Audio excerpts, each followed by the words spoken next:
দেখো জলবায়ু অঞ্চল মানে কি? দেখো পৃথিবীর বৃহৎ অঞ্চল জুড়ে একটা সুদীর্ঘ সময় ধরে সমধর্মী বায়ুর উষ্ণতা, আর্দ্রতা প্রভৃতি বায়ুমণ্ডলীয় অবস্থা কি বলা হচ্ছে জলবায়ু অঞ্চল। তো বিখ্যাত জলবায়ু বিজ্ঞানী টেওয়ার্থা, থনথয়েট, কোপেন এনারা আছে। তার মধ্যে বিখ্যাত জার্মান জলবায়ুবিদ এবং উদ্ভিদ বিজ্ঞানীও, তার নাম ভালদিমির কোপেন। তিনি 1936 খ্রিস্টাব্দে তিনি জলবায়ুর যে ভাগ পৃথিবীর বিভিন্ন অঞ্চলে তিনি উদ্ভিদের প্রকৃতি দেখে করেন, তাতে করে তিনি মোট 5টা জলবায়ু অঞ্চল চিহ্নিত করেন। তার গ্রন্থ দাস, দেখো জিওগ্রাফিজিস সিস্টেম ডার্ক ক্লাইমেট গ্রন্থে তিনি এটা উল্লেখ করেন। তিনি কতগুলি লেটারের মাধ্যমে মানে কিছু অক্ষরের মাধ্যমে A B C D E 5টা অক্ষর এবং তাদের উপবিভাগ আছে। কিছু উপবিভাগ কি এফ ডাব্লিউ এম এস এরকম ভাগ দিয়ে তিনি বিভিন্ন শ্রেণীবিভাগটা করেছেন। তো তার এ মানে কি? এ মানে ক্রান্তীয় উষ্ণ আর্দ্র জলবায়ু, মানে ক্রান্তীয় বৃষ্টিবহুল অঞ্চল, এ দিয়ে প্রকাশ করে। তাকে আবার 3টে ভাগ করেছেন। এ এফ মানে ক্রান্তীয় আর্দ্র জলবায়ু, মানে উষ্ণতাটাও বেশি, বৃষ্টিপাতটাও বেশি, মানে নিরক্ষীয় টাইপের জলবায়ু। এ এম, এম মানে মৌসুমী আছে, মনে রাখবে মনসুন। এ এফ মানে মৌসুমী জলবায়ু। এ ডাব্লিউ মানে হচ্ছে কি বলতো, উত্তাপটা বেশি কিন্তু বৃষ্টিপাতটা কম, এটা হচ্ছে ক্রান্তীয় সাভানা জলবায়ু। এরপর দেখো বি, বি মানে শুষ্ক, শুষ্ক মানে কি যেখানে বৃষ্টি কম হয়। এই তার উপর ভিত্তি করে তিনি আবার দুটো ভাগ করেন, বিএস মানে স্টেপ জলবায়ু আর বিডব্লিউ মানে হচ্ছে মরু জলবায়ু। এছাড়া তিনি এই যে সি মানে হচ্ছে উষ্ণ আর্দ্র নাতিশীতোষ্ণ জলবায়ু। তোমরা জানো যে পৃথিবীর যে টোটাল জলবায়ু অঞ্চল আছে তার 3টে ভাগ, একটা উষ্ণমণ্ডল, একটা নাতিশীতোষ্ণ আর একটা হিমমণ্ডল। নাতিশীতোষ্ণ আবার নিচের অংশটা উষ্ণ নাতিশীতোষ্ণ। ওই যে অঞ্চলটা ওটা 3টে ভাগ। সি এফ, এফ মানে তো হচ্ছে সারা বছর বৃষ্টি হয়, তাহলে দেখো সারা বছর আর্দ্র জলবায়ু। কোথায়? ইউরোপ মহাদেশের পশ্চিম দিকে, ইংল্যান্ডে আছে, ফ্রান্সের পশ্চিম দিকটায়, এটা এই ধরনের জলবায়ু। আর্দ্র শীত সিএস মানে কি শীতকাল আর্দ্র, কোথায় হয়? ভূমধ্যসাগরীয় জলবায়ু অঞ্চলে। আর সিডব্লিউ মানে শুষ্ক শীত ও আর্দ্র গ্রীষ্ম, মানে কিছুটা আমাদের মতো চীন দেশীয় টাইপের। ডি মানে শীতল তুষারময়, মানে ভীষণ ঠান্ডা। তো এই ডি এর দুটো ভাগ, ডিএফ আর ডিডব্লিউ। ডিএফ মানে ভীষণ ঠান্ডা শীতল মানে একদম জলবায়ু যার সমস্ত ঋতু আর্দ্র, শীতল আবার আর্দ্র। আর ডিডব্লিউ মানে কি বলতো, শুষ্ক শীত, মানে শীতকালে জলীয় বৃষ্টি তেমন একটা হয় না। আর একটা ভাগ হচ্ছে ই, ই মানে হচ্ছে ভীষণ ঠান্ডা মেরু জলবায়ু। এর আবার দুটো ভাগ, ইটি, ইটি মানে টি মানে মনে রাখবে তুন্দ্রা, তুন্দ্রা মানে যেখানে প্রায় বছরের 9 মাস বরফাবৃত থাকে। উষ্ণতা তো 9 মাস হিমাঙ্কের নিচে, তুষারপাত হয় এই মাত্র 2-3 মাস গ্রীষ্মকাল থাকে, ওই তখন টেম্পারেচার 10 ডিগ্রি কাছাকাছি হয়।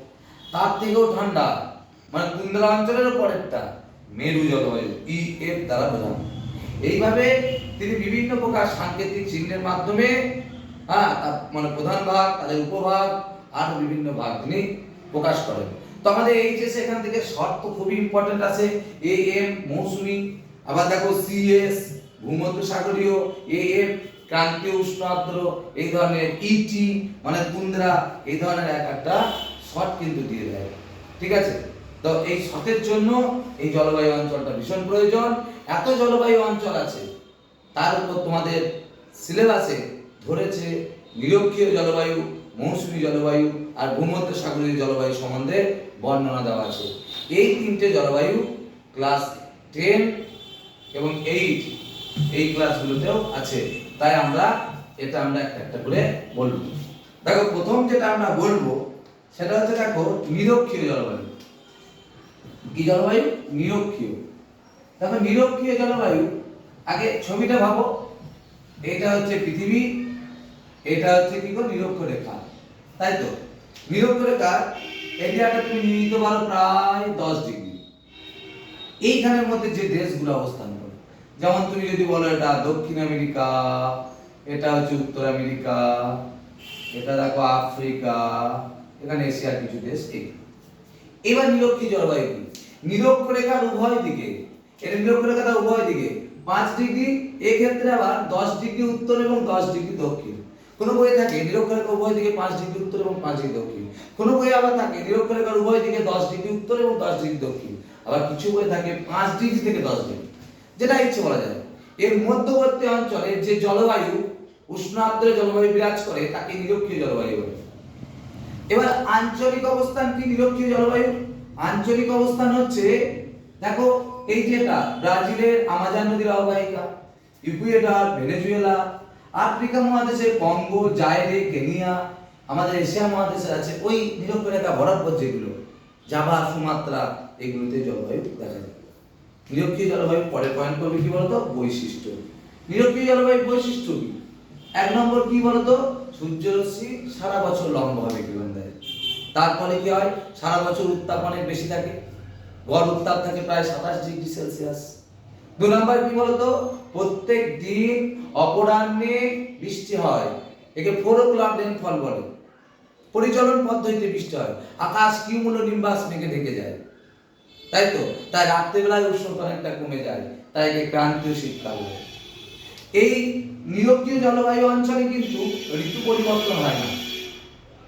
হ্যাঁ, বাস দৈনিক উষ্ণতার প্রসার বেশি, কারণ দিনের বেলায় উত্তাপ বেশি, সূর্যরশ্মি অধিক কিরণ দেয়, কিন্তু সন্ধ্যের সময় বৃষ্টি হয়, তো রাত্রিবেলায় গেলে কি হয়? টেম্পারেচারটা অনেকটা কমে যায়। তার জন্য দৈনিক উষ্ণতার প্রসার বেশি, প্রসার মধ্যে পার্থক্য সর্বোচ্চ সর্ব, কিন্তু বার্ষিক উষ্ণতার প্রসার খুবই কম।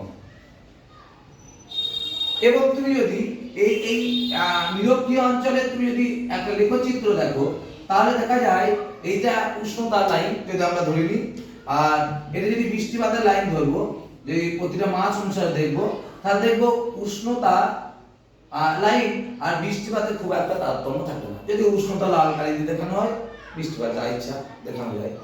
তো উষ্ণতা এবং বৃষ্টিপাতের লেখচিত্রে খুব একটা আপ ডাউন কিছু হয় না। আর নিরক্ষীয় অঞ্চল মানে উত্তাপ যেহেতু বেশি, বাতাসে জলীয় বাষ্প যেহেতু বেশি, তাই নিম্নচাপ বিরাজ করে। এখানে বজ্রবিদ্যুৎ সহ বৃষ্টি হয়। এমন এমন জায়গা আছে বছরে 320 দিনের উপর বজ্রপাত হয়। এমনিতে প্রায় 150 দিন তো হয়ই, ভেনেজুয়েলা যেমন হয়। তাই তো বর্তমানে আবার ভেনেজুয়েলাকে বলছি কি বজ্রপাতের দেশ। আগে বজ্রপাতের দেশ বলতো ভুটানকে, এখন ভেনেজুয়েলাকেও বলা হয় বজ্রপাতের দেশ। তো এই হচ্ছে নিরক্ষীয় জলবায়ু। আর একটা দেখো আমাদের সিলেবাসে আছে মৌসুমী জলবায়ু। দেখো আর একটা সিলেবাসে আছে মৌসুমী জলবায়ু। দেখো এই গোল পৃথিবী, এটা নিরক্ষরেখা, এখান তো 10 ডিগ্রি প্রায় নিয়ে নিলাম, তো 10 বা কোনো বইয়ে 5, সেখান থেকে 25 ডিগ্রি উভয় গোলার্ধে, তো 25 ডিগ্রি কোনো বইয়ে 30 ডিগ্রিও থাকে। তাহলে নিরক্ষরেখার বিশেষ করে উত্তর দিকে 5 ডিগ্রি থেকে 25 ডিগ্রি অক্ষরেখার মধ্যবর্তী অঞ্চলে যে জলবায়ু বিরাজ করে তাকে ক্রান্তীয় জলবায়ু। আর ক্রান্তীয় জলবায়ুর মধ্যে যেখানে মৌসুমী বায়ুর আধিক্য দেখা যায় তাকে মৌসুমী জলবায়ু বলা হয়ে থাকে। কোথায় দেখা যায় মৌসুমী জলবায়ু? মৌসুমী জলবায়ু লক্ষ্য করা যায় এটাকে আমাদের যে দেশ, এই যে এখানে দেখো আমাদের ভারত, বাংলাদেশ, এই সমস্ত মায়ানমার, এই সমস্ত দেশগুলোতে মৌসুমী জলবায়ু বিরাজ করে। বৈশিষ্ট্য কি? মৌসুমী জলবায়ু অঞ্চলে গ্রীষ্মকালে প্রায় উষ্ণতা 27 ডিগ্রি গড়ে, গ্রীষ্মকালে টেম্পারেচার অনেক বেশি, শীতকালে কম, গড়ে 27, বৃষ্টিপাত 100 থেকে 200 সেমি। গ্রীষ্মকাল আর্দ্র, শীতকাল শুষ্ক। গ্রীষ্মকালে কোনো কোনো জায়গায় গভীর নিম্নচাপ হয়, আবার শীতকালে উচ্চচাপ হয়। গ্রীষ্মকালে গভীর নিম্নচাপের জন্য মাঝে মাঝে বজ্রবিদ্যুৎ সহ ঝড় বৃষ্টি হয়ে থাকে। এই মোটামুটি মৌসুমী জলবায়ু। আমাদের জলবায়ু তো মৌসুমী প্রকৃতির, তো আমরা অনেকটাই জানি, এবং মৌসুমী বায়ু সম্বন্ধে আমরা আগে পড়েছি, আমরা অত এখান তো বলবো না, শুধু জলবায়ুর বৈশিষ্ট্যটা বলা। আর একটা জলবায়ু তোমাদের সিলেবাস আছে, সেটা হচ্ছে দেখো ভূমধ্যসাগরীয় জলবায়ু। ঠিক আছে, ভূমধ্যসাগরীয়।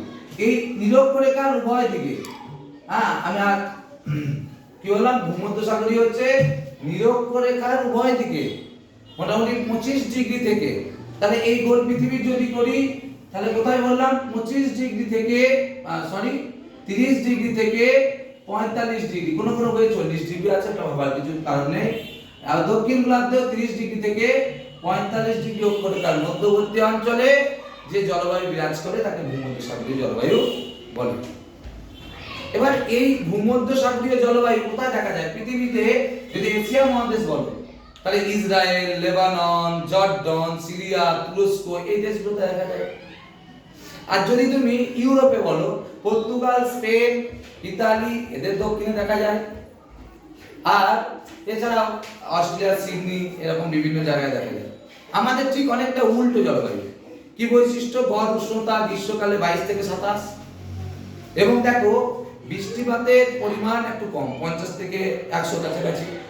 কিন্তু গ্রীষ্মকাল এদের শুষ্ক প্রকৃতি, শীতকাল আর্দ্র প্রকৃতির। এখানে পশ্চিম বায়ুর প্রভাব লক্ষ্য করা যায়। সারা বছর একটা সমভাবাপন্ন জলবায়ু বিরাজ করে, উত্তাপের পার্থক্য খুব একটা বেশি থাকে না। তাই তো একে পৃথিবী বিনোদনের জলবায়ু বলা হয়। ঠিক আছে, এই হচ্ছে ভূমধ্যসাগরীয়। অনেকটাই মৌসুমী থেকে বিপরীত। মৌসুমী কি মানে 5 থেকে 25, ভূমধ্যসাগরীয় কি 30 থেকে 45 এর মধ্যে। এখানে মৌসুমী বায়ুর আধিক্য লক্ষ্য করা যায়, প্রাধান্য। এখানে পশ্চিম বায়ু। এখানকার জলবায়ুতে মাঝে মাঝে বৃষ্টিপাত 1 থেকে 200, এখানে 50 থেকে 100। এখানে ক্রান্তীয় ঘূর্ণিঝড় হয়, এখানে সারা বছর রোদ ঝলমলে আবহাওয়া বিরাজ করে। আর একটা এখান থেকে লাস্ট যেটা বলবো, তোমরা ক্লাস 10 এর আছে, 8 এর আর নেই। তো লেখচিত্র, ধরে এই একটা মৌসুমী বায়ুর লেখচিত্র আমি আঁকছি আর এই একটা আঁকছি। তো আমি খুব একটা ভালোভাবে বোঝাচ্ছি না। এই জায়গাটা যদি দেখো, এই রেখাটা আর এইটা, এই লাইনটা উষ্ণতার লেখচিত্র। এই উষ্ণতার লেখচিত্র যদি উত্তল হয় তাহলে কি বলবে, বুঝবে এটা পৃথিবীর উত্তর গোলার্ধে। বেশ, এটা বোঝা গেল উত্তর গোলার্ধে। কেন? কারণ এটা যদি জানুয়ারি, ফেব্রুয়ারি, মার্চ, এপ্রিল, মে, জুন, জুলাই, আগস্ট, সেপ্টেম্বর, অক্টোবর, নভেম্বর, ডিসেম্বর হয়, তাহলে এপ্রিল, মে, জুন, জুলাই এই সময় টেম্পারেচারটা বেশি। তাহলে কাদের হয়? উত্তর গোলার্ধে হয়। এপ্রিল, মে মাসে উষ্ণতা বেশি। ঠিক আছে, তাহলে এটা উত্তর গোলার্ধে। তাহলে এটা এই সময় গ্রীষ্মকাল উত্তর গোলার্ধে, এটাও ঠিক। এবার দেখো, যদি তুমি দেখো যে এই সময়ে বৃষ্টিপাতটাও বেশি, তাহলে এটা বার ডায়াগ্রাম, লেখচিত্র। তাহলে তখন বুঝবে, বাকি দেখবে জানুয়ারি, ফেব্রুয়ারিতে বৃষ্টি খুবই কম, তখন বুঝবে যেটা উত্তর গোলার্ধে মৌসুমী। ঠিক তার উল্টো, যখন দেখবে উষ্ণতার লেখচিত্রের লাইনটা অবতল, মানে কি এপ্রিল, মে, জুন, জুলাই এই সময় উষ্ণতা কম, যখন আমাদের গ্রীষ্মকাল, তখন জানতে হবে এটা দক্ষিণ গোলার্ধে, তখন শীতকাল। তাহলে এটা হচ্ছে দক্ষিণ গোলার্ধের লেখচিত্র। এবার এই দক্ষিণ গোলার্ধের লেখচিত্র এটা বুঝলাম।